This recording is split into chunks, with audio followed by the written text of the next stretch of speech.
I myself have covered the Parkland school shooting from a few years ago.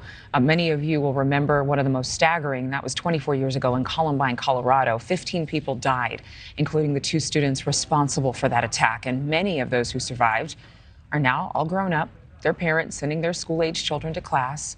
Do you wonder if that changes your perspective? Well, we're going to find out right now. We have one of the survivors and a mom of 3 joining us now to talk about this. Woodman Miller is the author of Marked for Life, Choosing Hope and Discovering Purpose After Earth-Shattering Tragedy. And you were there at Columbine on that fateful day. Thank you so much for joining us.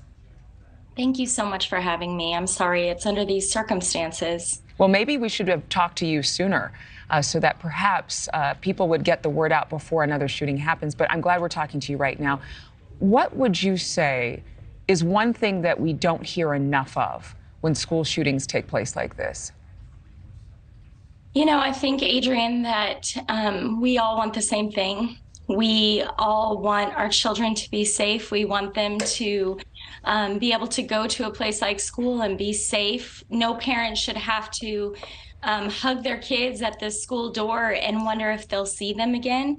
But because we all are on the same page and we want the same thing, we really need to come together.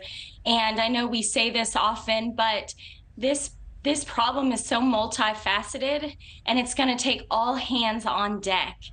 No more division, no more yelling at each other from across party lines, but to come together and to really think holistically through this problem.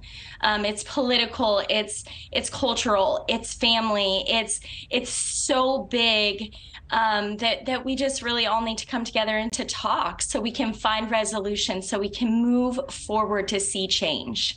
What changed in you when you experienced the shooting at Columbine? How did your perspective change, and how did you grow up after living through such an event?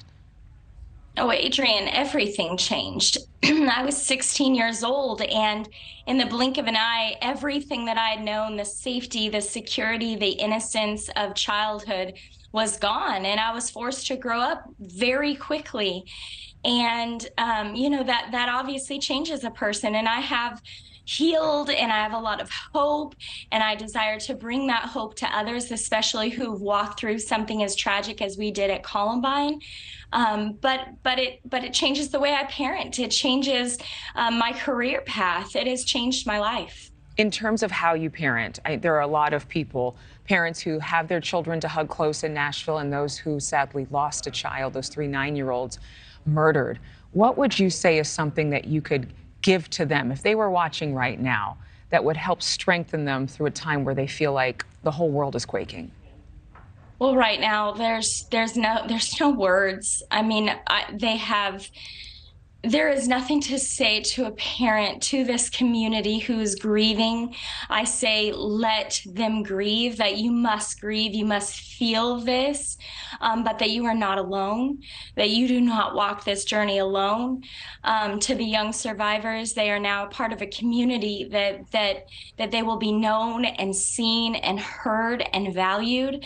But Adrian, that's why I wrote my children's book. I've actually written 2, a kid's book about school shootings and a kid's book about school shootings for survivors.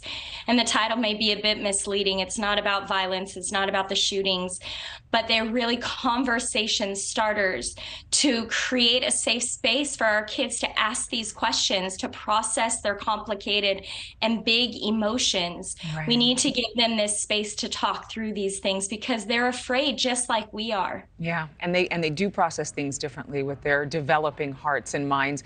Crystal, thank you. Again, your book is out now, Marked for Life, Choosing Hope and Discovering Purpose After Earth-Shattering Tragedy. We appreciate you joining us. Thank you. Thank you for watching. Go to newsnationnow.com to find NewsNation on your television provider. And don't forget to click the red subscribe button below to get more of NewsNation's fact-driven, unbiased coverage.